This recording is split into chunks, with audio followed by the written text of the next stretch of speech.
ang mga kwento ng pag-ibig, kwento ng buhay at kwento ng pag-asa dito sa Barangay Love Stories. Love Stories.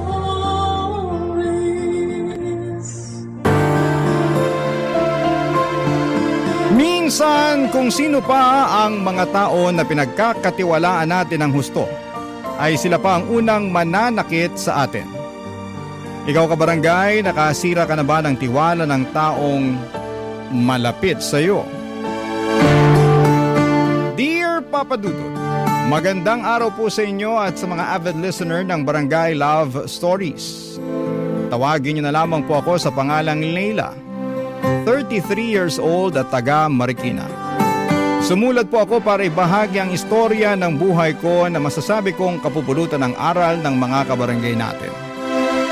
At sana sa pagtatapos nito ay mapayuhan ninyo ako kung ano nga ba ang dapat kong gawin. By the way, meron pala akong boyfriend for 5 years na pangalanan na lang nating Gio. Guwapo, gentleman at palabiro. Mga katangian na nagustuhan ko sa kanya, Papa Dudut. Nakilala ko si Gio sa isang dating app. Isa siyang call center agent samantalang private company employee naman ako. Sa 5 taon na yon ay marami kaming ups and down ni Gio sa aming relasyon. Pero lahat naman ng yon ay napagtatagumpayan namin, Papa Dudut.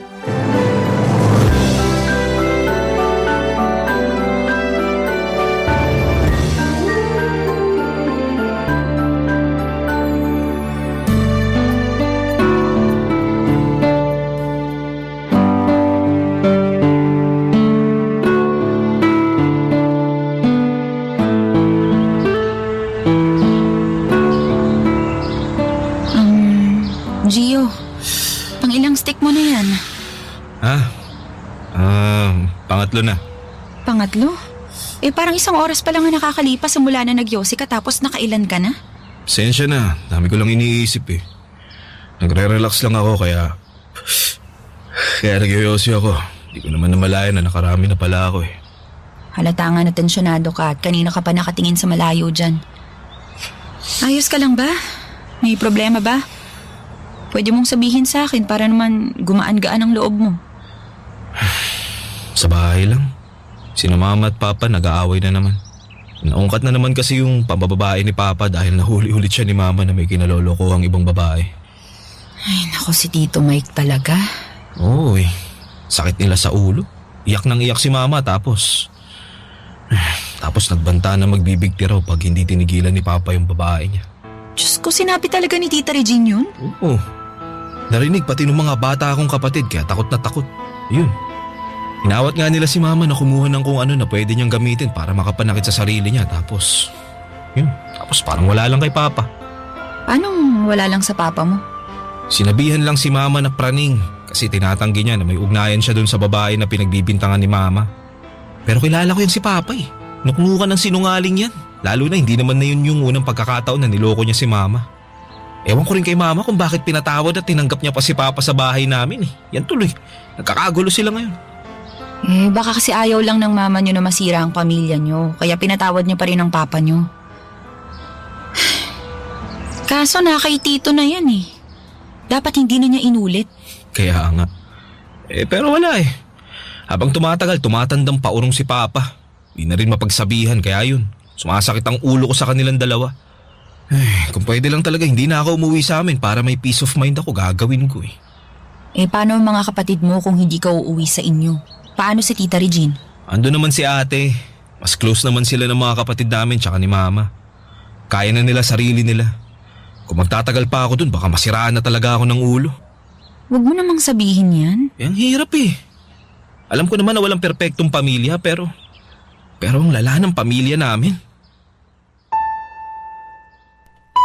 Papa Dudut, masakit sa loob ko na makita na lugmok ang lalaking mahal ko. Kaya nga kahit na hindi pa hinihingi ni Gio ay ninais kong tulungan siya. Bilang unang hakbang ay kinausap ko siya at inalok kung gusto niyang tumira kasama ko sa apartment na aking inuupahan.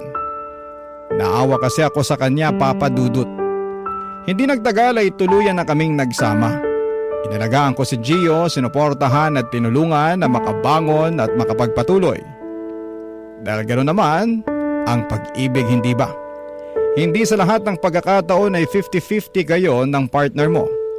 Merong mga araw na 30-70 lang kayo. Ibig sabihin, ikaw ang mas maraming ambag na pagmamahal kesa sa kanya. At wala namang kaso yon. Akala ko ay nagiging maayos na si Gio pero nagkamali ako dahil isang gabi ay meron akong nalaman, Papa Dudut.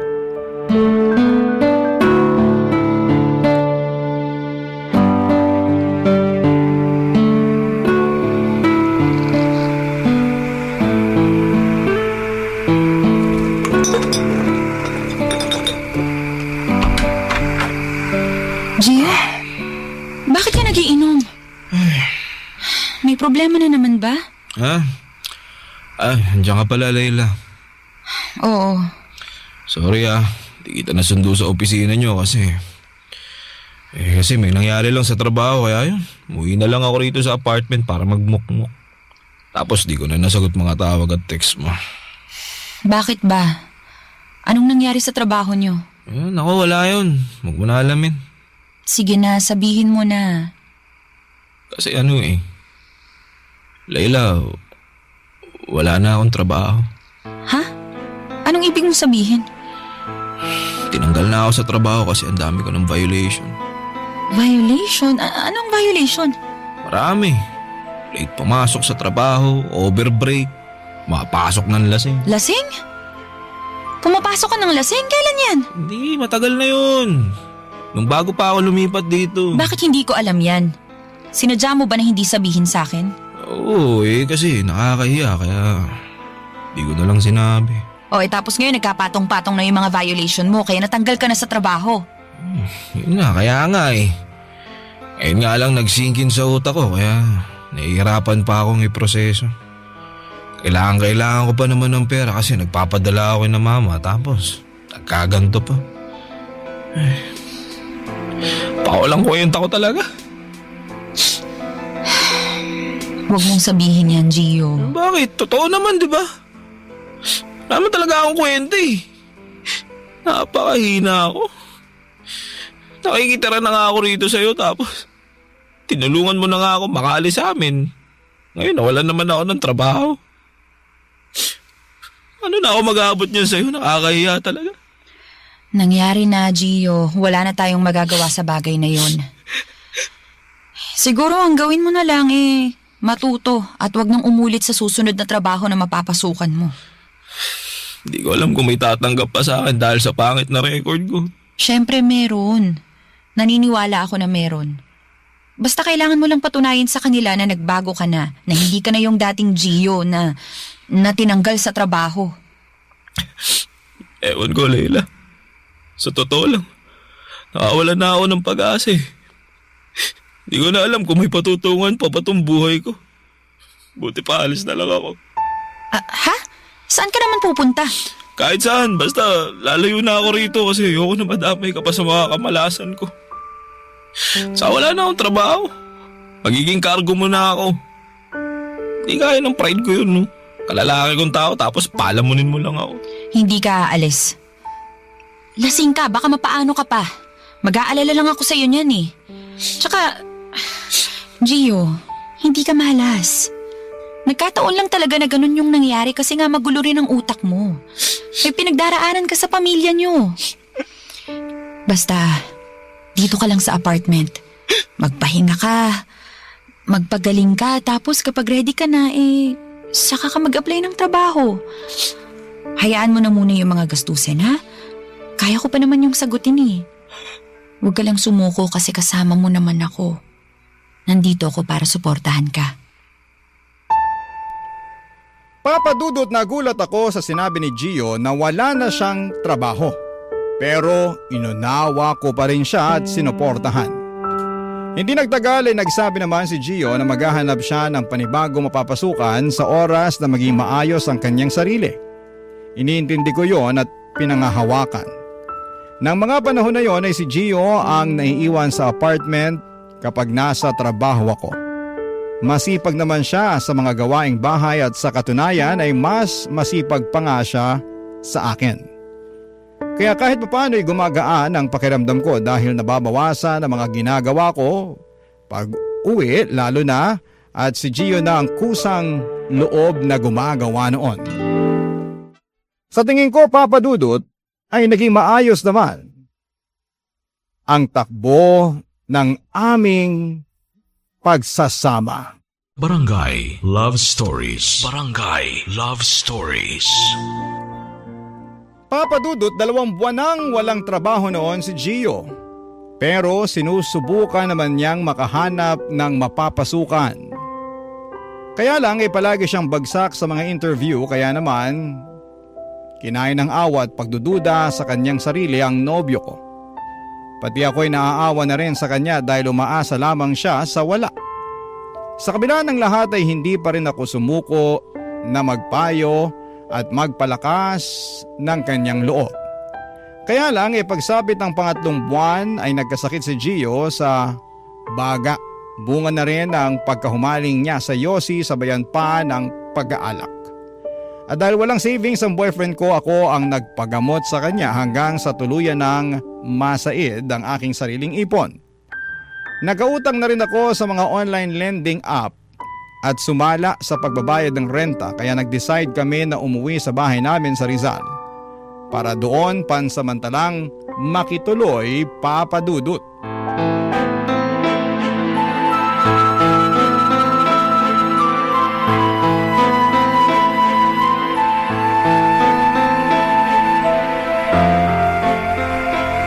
Gio, bakit mo ba ako inaaway? Di mo man lang ako kinumusta o tinanong man lang kung kumain na ba ako. Ba't ko naman gagawin yun? Nakikita ko na mas mahal mo yung trabaho mo kaysa sa akin. Ha? Saan naman ang galing yan? Sa akin lang, bakit? Sa'yo yun yung nararamdaman ko kasi yun yung pinararamdam mo sa akin. Hindi totoo yan. Anong hindi? Halos wala ka ng panahon sa akin.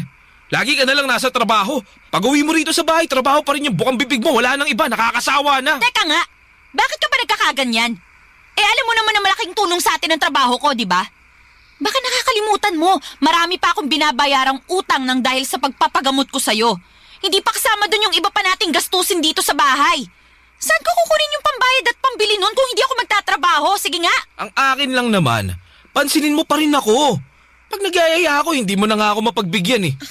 Pakiramdam ko, napapabayaan mo na ako kasi lagi kang pagod. Sa pagod naman talaga ako. Anong magagawa ko? Kita mo na nga napapadalas yung pag-overtime ng tao eh. Hirap sa'yo, hindi ka marunong umintindi. Palibasa. Palibasa ano? Ano?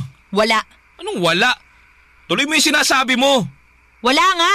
Kunwari ka pa, pasimple mo lang ako sinusumbatan eh. Palibasa, wala akong trabaho. Yan! Na ikaw lang ang kumakahid sa pamilya na to kasi walang kwenta ang boyfriend mo. Hindi ko yan sinabi ah. Saan naman ang galing yan, Gio? Kala mo siguro di ko alam na yun yung tinutumbok ng mga salita mo, no? Palagay mo sa akin, ano, tanga? Pwede ba? Tama na nga tong away na to. Napapagod lang ako eh. Feeling ko kahit na anong sabihin ko, hindi mo pa rin maiintindihan yung punto ko kasi sarili mo lang ang pinapakinggan mo. Gio, hindi mo man lang naisip yung nararamdaman ko. Pagod na nga ako sa trabaho tapos aawayin mo pa ako. Oo. Di ikaw na ngayon ang biktima kasi ikaw na tong unang umiyak eh. Anong sinabi mo? Ay, nako. Ayaw na kitang kausap, Layla. Masyado kang pabebe. Buti pa, sa saig na lang ako matutulog ngayong gabi. Ayokong tumabi sa'yo. Papa Dudut, naging mahirap sa akin ang aming setup, lalo na si Gio, ang naiiwan sa bahay kasama sina nanay at ang bunso kong kapatid. Dahil nahihiya siya, madalas ay nasa kwarto lamang siya at nagkukulong. Pero wala naman akong magawa dahil nga sa hindi niya pa kayang maghanap ng trabaho. Siya rin naman ang may sabi noon, bukod sa nagpapagaling pa siya sa kanyang karamdaman. Pero pakiramdam ko ay kasalanan ko rin naman kung bakit kami nag-away dahil nga aminado akong nagpakabisi ako sa trabaho. Marami kasi akong utang na binabayaran at malaki din ang gastusin bilang ako ang nagtataguyod sa pamilya namin. Kaya naman inunawa ko na lamang ang panlalamig sa akin ni Gio hanggang sa mapansin ko na mas malapit na ang loob niya sa bunso kong kapatid na si Yvonne, Papa Dudut.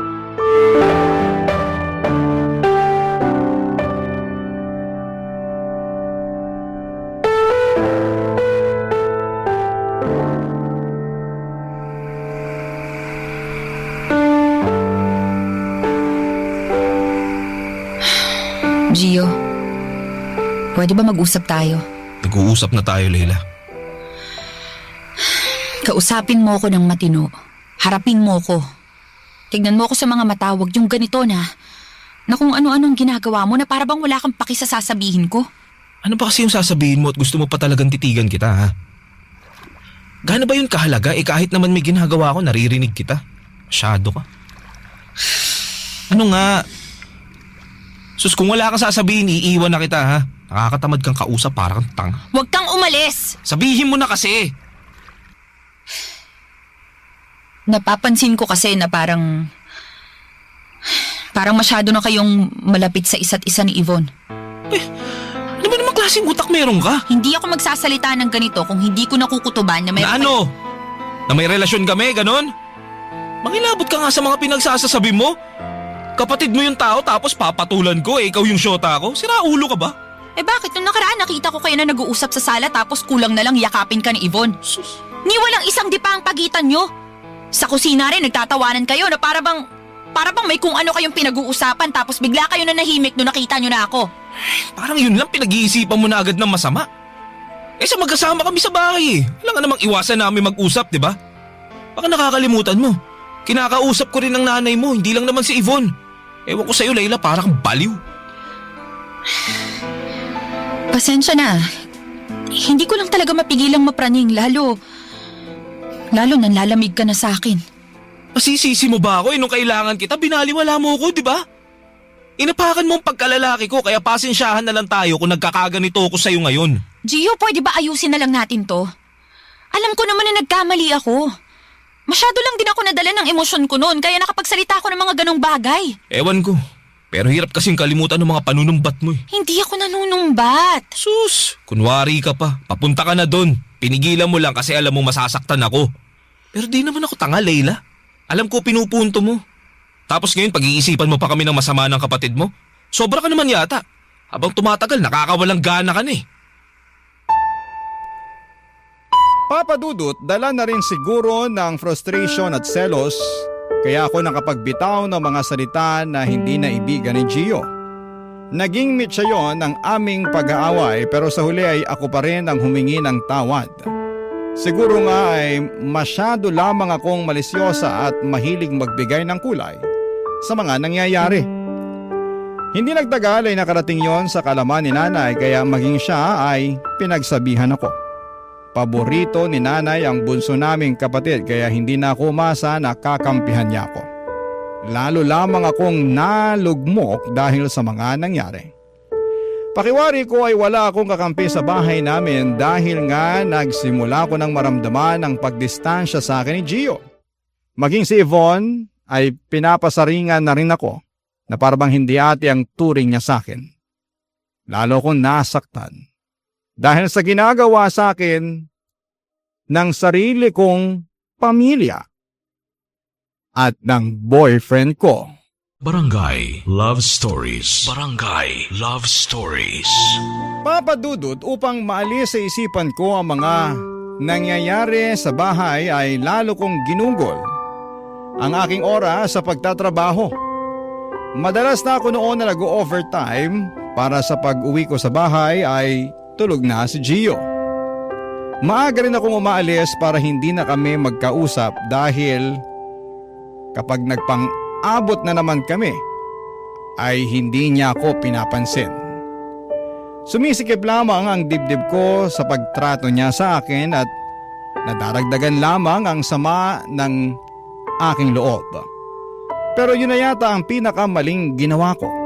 Dahil hindi nagtagal ay nabigyang katotohanan ang hinala ko tungkol sa pagkakalapit nila ng bunso kong kapatid na si Yvonne. Dahil naabutan ko lang naman silang naghahalikan.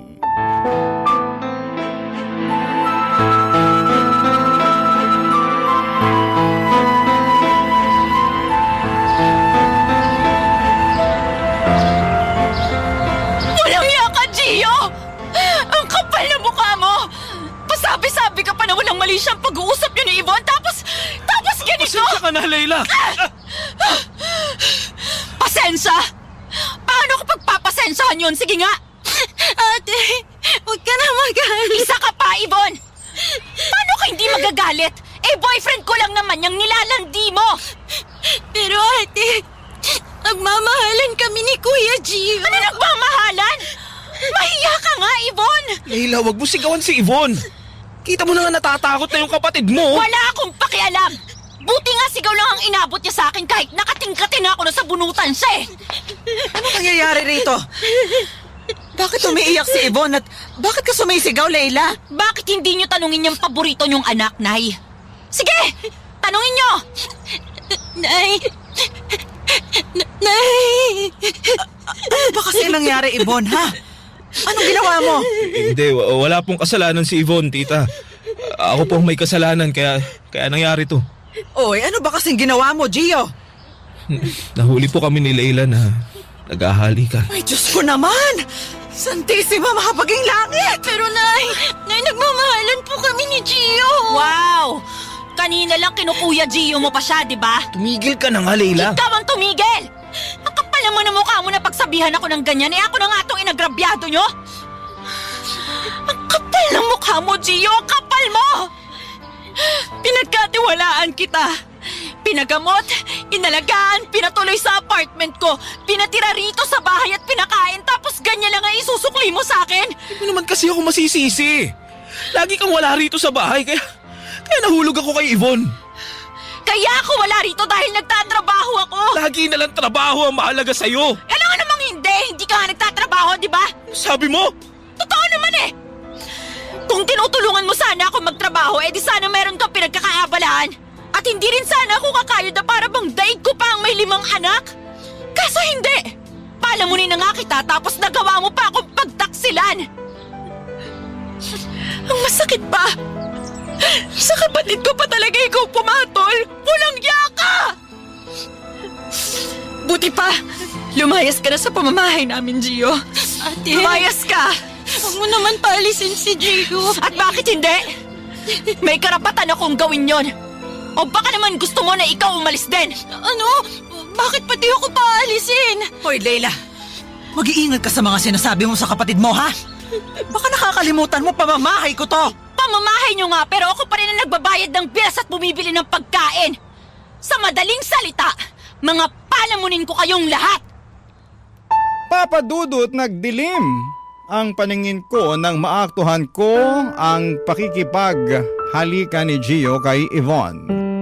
Aminin ko na kinain ako ng matinding panibugho kaya nasaktan ko silang dalawa. Pinagsisigawan ko rin sila at pinagmumura. Siyempre, kinampihan ni nanay ang bunso kong kapatid pero wala na akong pakialam doon. Noong gabi ring na yon ay nakipaghiwalay ako kay Gio at pinagbantaan siyang ipadadampot sa barangay kapag hindi pa lumaya sa bahay namin. Sa takot ni Gio ay mabilis siyang nag-alsa balutan.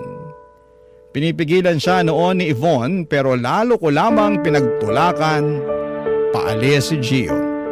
Hanggang sa wala nang nagawa ang kapatid ko kundi ang humagulhol. Tapos ay nag-away kami ni nanay pero pinagsarahan ko lamang siya ng pintuan ng kwarto sabay hagulhol. Papa Dudut, sobrang sakit ng naramdaman ko ng mga panahon na yon, ngunit meron pa palang masasakit pa doon. Sapagkat makalipas ang 1 buwan, nalaman ko na lamang na nakunan si Yvonne at si Gio ang ama ng ipinagbubuntis niya.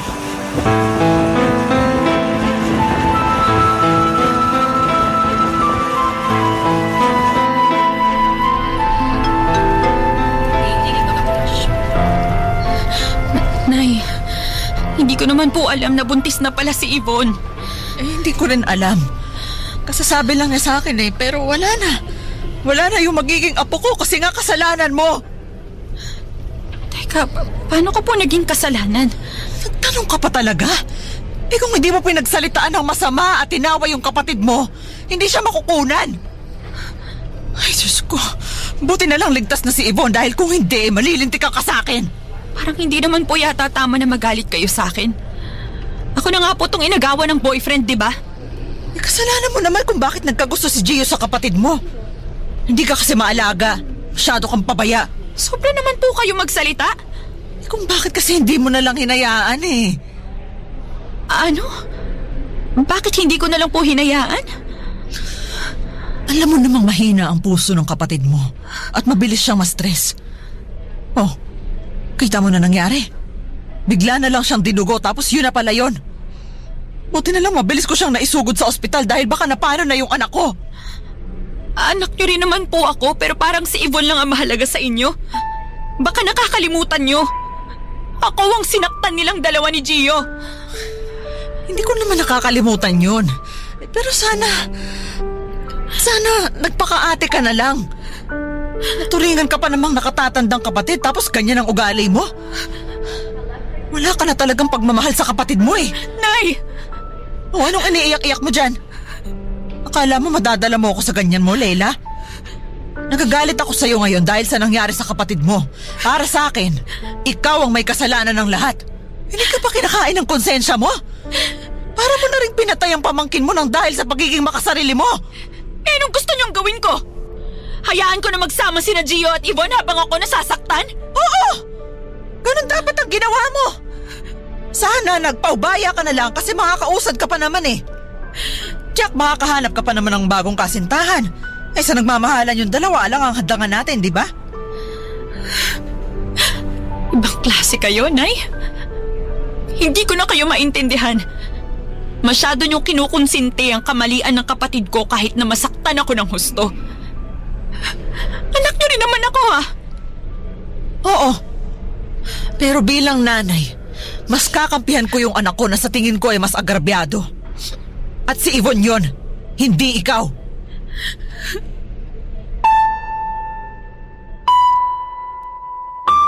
Papa Dudut, para akong sinampal ng masakit na katotohanan at binuhusan ng malamig na tubig dahil sa mga tinura ni nanay. Naiyak na lamang ako habang nasa pasilyo ng ospital. Maya-maya pa ay lumabas na ang doktor na nag-aasikaso kay Yvonne at sinabi kay nanay na pwede na siyang puntahan sa kwarto na kinakaroonan niya.